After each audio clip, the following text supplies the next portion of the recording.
channel, Babyscape, where we talk about all things baby. And in this video, I'm bringing to you cycle 2, not 4, 2, cycle 2. So in my previous video where we talked about cycle 1, we went through the sperm bank and it was crazy, super duper expensive. So for cycle 2, we found our own donor. We met our donor through a friend. Due to confidentiality and legal reasons, I cannot tell you who he is. Not that you want to know. But he has been super awesome about the whole thing. Jordan was in contact with him because I don't know, I'm weird now, like talking to strangers. So Jordan talked to him for us. But we made a date to go to a local restaurant of ours and sit down and just talk about everything.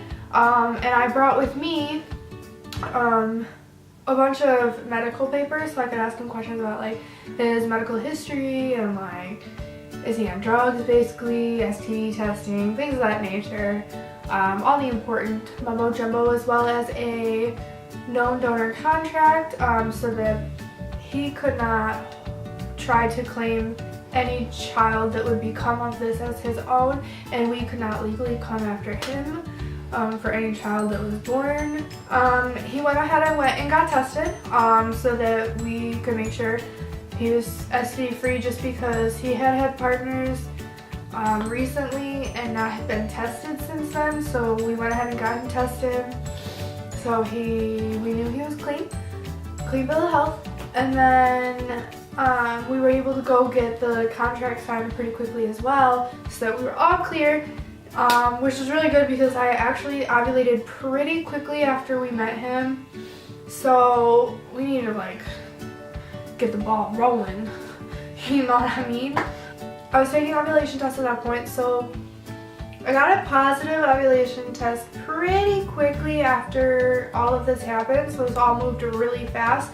But he was super cool about the whole thing, so as soon as I got that positive, I just hit him up real quick and we were able to go over there and everything was good. We used the syringe method. I don't know, any lesbian trying to conceive her probably knows about it, but I know that everyone does. For those of you that don't know, the syringe method is basically when the male donor ejaculates into a cup, and in this case, my wife was kind of the go-between, and she took the cup from him, had a syringe, pushed the sperm up into the syringe, stuck the syringe in my vagina, and squirted it in so that we would make a baby. So that's the syringe method. We were able to do that, and then I was able to just lay there for a little while, letting it cook and stuff. Then we waited. And we waited, and I again convinced myself I was pregnant, but guess what? I wasn't pregnant! That's depressing.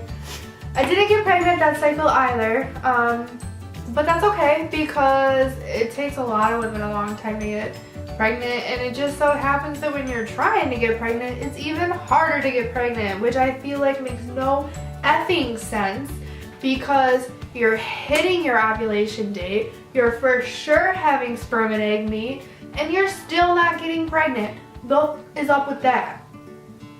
Whatever. So we didn't get pregnant that cycle, but that's okay. Cycle 2 was our first cycle using pre-seed. For those of you that don't know what pre-seed is is a lubricant that is designed for people who are trying to conceive. So it's just supposed to help the little spermies get to where they're supposed to go, whereas other lubricants actually get in the way of the sperm and kind of kill them off before they have a chance to get to the egg. So cycle 2 basically amounted to nothing. I thought I had all the normal pregnancy symptoms. I was driving myself crazy waiting for that positive, and it never came. When I did get amp flow with cycle 2, I still cried. It was still really new. I was still really upset. I was like, why is this not happening? I got over it a lot quicker than I did with cycle 1 though. I think especially because I didn't spend a crap ton of money on cycle 2 as I did with cycle 1. So that was good. Okay, so I decided to put cycles 2, 3, and 4 in a video all together since they're basically the exact same thing. I already talked to you about cycle 2, but cycle 2 we just inseminated the one time, whereas with cycles 3 and 4 we did inseminate multiple times. I think cycle 3 we inseminated 3 times, and cycle 4 we inseminated like 3 or 4 times. So that's fun.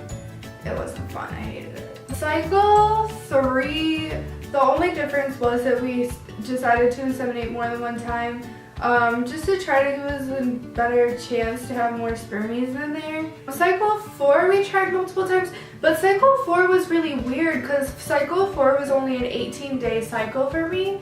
So I'm thinking maybe I didn't ovulate on cycle 4, and so it triggered my period to come sooner.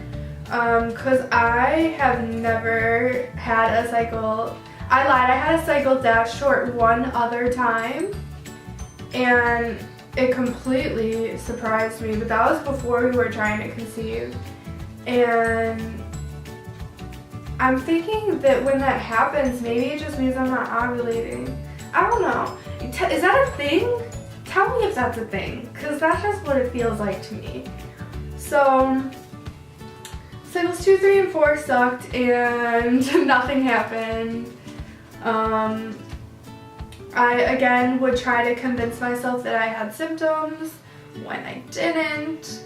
The symptoms I were feeling were just my period coming on. So that's kind of all I have to say about it. Okay, so that's it for cycles 2, 3, and 4. Nothing happened. It's not exciting. So thanks for bearing with me through this grueling video, and I just thought I'd let you guys know how it happened, but nothing really happened. Okay, so don't forget to like, comment, and subscribe. Bye!